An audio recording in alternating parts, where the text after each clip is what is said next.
மாபெரும் திறமையினால நமது தார்மீக எங்கள் மதரசா கோவை கரும்புக்கடை பகுதியில் சிறப்பாக செயல்படுகிறது. இந்த மதரசாவின் சார்பாக தினந்தோறும் துக்ர் துவா மஜ்லிஸுடைய ஆன்லைன் துக்ர் துவா மஜ்லிஸ் இது தொடர்ந்து 3-4 நாட்களாக நடைபெற்று வருகிறது. இன்ஷா அல்லாஹ் இன்று துக்ருடைய மஜ்லிஸை தொடர்கிறது. அல்லாஹ் தஆலா இந்த மஜ்லிஸை பொறுப்பிக் கொள்வானாக. ஆரம்பமாக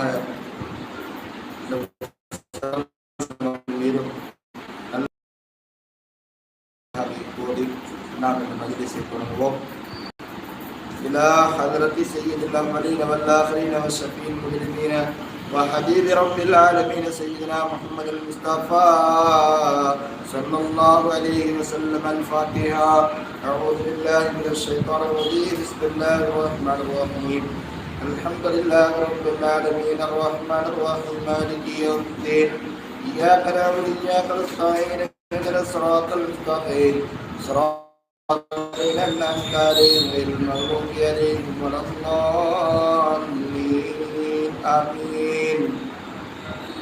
بسم الله الرحمن الرحيم.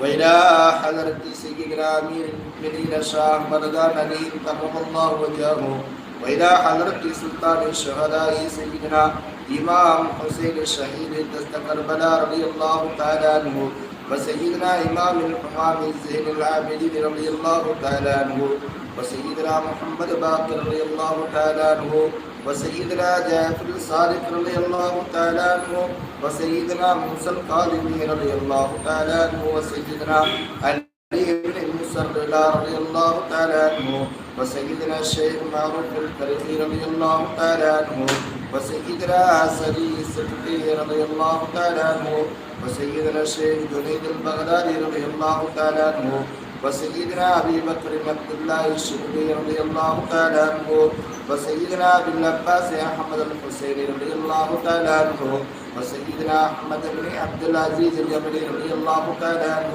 وسيدنا الشيخ يوسف الطرسوسي رضي الله تعالى عنه وسيدنا أبي الحسن علي بن القاري رضي الله تعالى عنه وسيدنا الشيخ ميران أبي سعيد رضي الله تعالى عنه وإلى حضرة سلطان الأولياء المحبوب سبحان الله الثقلين سيدنا الشيخ محي الدين عبد القادر الجيلاني رضي الله تعالى عنه. الفاتحة. أعوذ بالله من الشيطان الرجيم. بسم الله الرحمن الرحيم. الحمد لله رب العالمين الرحمن الرحيم مالك يوم الدين. إياك نعبد وإياك نستعين اهدنا الصراط المستقيم صراط الذين أنعمت عليهم غير المغضوب عليهم ولا الضالين. وإلى حضرة سيدنا عبد الرزاق القادر رضي الله تعالى عنه وإلى حضرة سيدنا الشيخ عبد القادر رضي الله تعالى عنه سيدنا الشيخ أبي إبراهيم الحسين القادر رضي الله تعالى عنه سيدنا الشيخ جعفر الحمد الحسين القادر رضي الله تعالى عنه وسيدنا الشيخ علي حسن القادر رضي الله تعالى عنه وسيدنا الشيخ محمد القادر رضي الله تعالى عنه وسيدنا الشيخ عبد الغفار الصديق القادر رضي الله تعالى عنه سيدنا الشيخ محمود القادر رضي الله تعالى عنه سيدنا الشيخ عبد الرزاق القادر رضي الله تعالى عنه سيدنا الشيخ قاضي بني إسرائيل القادر رضي الله تعالى عنه سيدنا الشيخ أبي الفتاح هداية الله الصوفي سرمست القادر رضي الله تعالى عنه وسيدنا الشيخ هادي حضور الشيخ الظهور القادر رضي الله تعالى عنه سيدنا الشيخ محمد الياسر ولي القادر رضي الله تعالى عنه إلى حضرة الشيخ